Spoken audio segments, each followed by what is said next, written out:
जो उसकी हीरोइन थी, उनके साथ में वो किलोल करने लगा। सूंड में भर भर के वो उनके ऊपर पानी उछालने लगा और उसकी हीरोइन अपने हीरो के ऊपर पानी उछालने लगी, किलोल करने लगे। भूल गए कि इस समुद्र में, इस सरोवर में गजबी रहता है।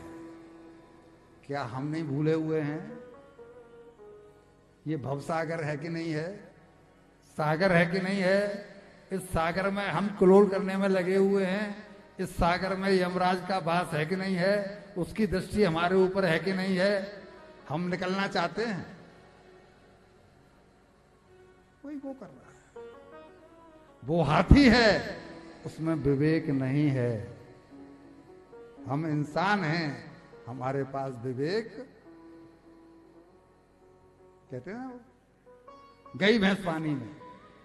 भैंस का भी ये स्वभाव है कि भैंस गई तो जल्दी से निकलती नहीं।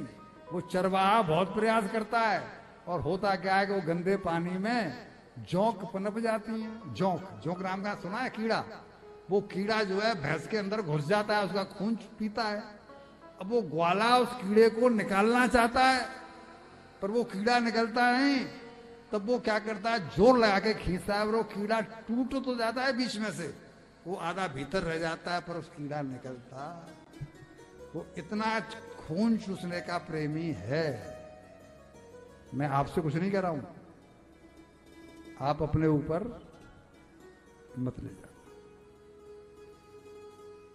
और यही हुआ कि सरोवर में जो ग्राह रहता था, ग्राह मीन्स मगर, मगरमच्छ, उसने इसका पैर पकड़ा दिया। जब पैर पकड़ा तो इनमें युद्ध हुआ। ये क्योंकि पानी में तो जो मगरमच्छ है उसकी शक्ति ज्यादा है, जमीन पर हाथी की शक्ति ज्यादा है, लेकिन वो पानी की जीव है। तो जब ये बाहर खींचे, वो अंदर खींचे, इन दोनों में बहुत दिनों तक ये लड़ाई चलती रही। बहुत दिनों तक ये लड़ाई चली। दोनों में से कोई हारने को तैयार नहीं। कभी वो भारी पड़ जाए, कभी ये भारी पड़ जाए। गज ने बहुत प्रयास किया बाहर निकलने का, इससे पैर छुआने का, लेकिन छूटा नहीं। हमारा भी जब काल आकर के पैर पकड़ेगा तो हमारी पत्नियां छुड़ा नहीं पाएंगी, हमारी संतान छुड़ा नहीं पाएगी। पैर तो पकड़ना है क्योंकि काल का वास है। इसके साथ ही कोई हुआ और परिणाम क्या हुआ? कुछ दिन तो ला करके वो बाहर जाती, इसके लिए घास फूस, पेड़ों की पत्ती काट पीट के छीन के अपनी सूंड में दबा के लाती, इसको भोजन कराती रही। पत्नियां बहुत थी तो इसका चलता रहा, लेकिन हजारों साल ये युद्ध चला है और परिणाम क्या हुआ कि ये जर्जर हो गया, जर्जर हो गया।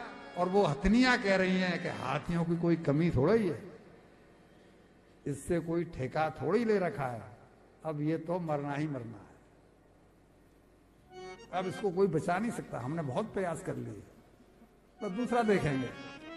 वो एक एक करके बोला अभी लौट के आती हैं तुम्हारे लिए भोजन लेके, और कोई लौट के नहीं आई। सारी पत्नियां इसकी एक एक करके सब चली गई। जैसे ही सब गई, अकेला हुआ। अब चिंतन हुआ कि मेरा कौन, अब मैं किसके सहारे?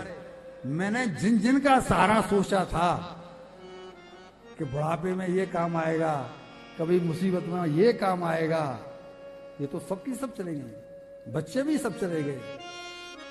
जब कोई नहीं बचा तब याद आई है भगवान की। अब बताइए कि द्रौपदी को भगवान की याद कब आई है? दुशासन साड़ी खींच रहा है, इज्जत जाने ही वाली है। जब तक तो वो अपने पतियों की ओर देखती रही।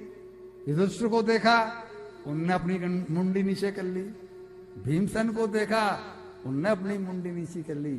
पांचों पतियों ने जब मुंडी नीची कर ली, कोई सारा दिखाई नहीं पड़ रहा है, भीष्म पितामह की ओर देखा, उन्होंने गर्दन झुका ली। कृपाचार्य, द्रोणाचार्य, जिसको भी देखा, जब कोई काम नहीं आया, तब भगवान की याद आई कि नहीं आई? उसी तरह से जब कोई इसके पास नहीं रहा, तो इसके मोह का पर्दा फट गया। जिन जिन से आसक्ति पाले बैठा था, वो आसक्ति फट गई, और तब इसे भगवान की याद आई। ये पूर्व जन्म भगवान का भक्ति था, एक सांप के कारण हाथी हुआ था। तो तब ये कहता है कि बुद्धिर्विकुंठता नाथ समाप्ता मम युक्ति ही नानद किंचित बिजानामि त्वमेव शरणम मम, त्वमेव शरणम मम, त्वमेव शरणम। मैं आपकी शरण हूं, अब मेरा कोई नहीं है, आपके अलावा मेरा कोई नहीं है, आप ही मुझे बचा सकते हो। मेरी बुद्धि कुंठित हो गई है, मेरी समझ में नहीं आ रहा कि मैं क्या करूं। ये मेरे को नीचे लिए चले जा रहा है, और मेरे पास जब उसकी सूंड का केवल जरा सा हिस्सा रह गया था ऊपर, तब उसने प्रार्थना की है। और भगवान अपनी आदत से मजबूर, भगवान अपनी आदत से मजबूर हैं। अपने भक्त पर जब कोई पुकार रहा हो, जिसकी अंदर से आर्त पुकार निकली हो, और जब भगवान के वो सिंहासन से टकराती है, तो उनका सिंहासन डगमगाता है। यहाँ भी यही हुआ, उनका सिंहासन डगमगाया, और भगवान गरुड़ को छोड़ करके वहां से भाग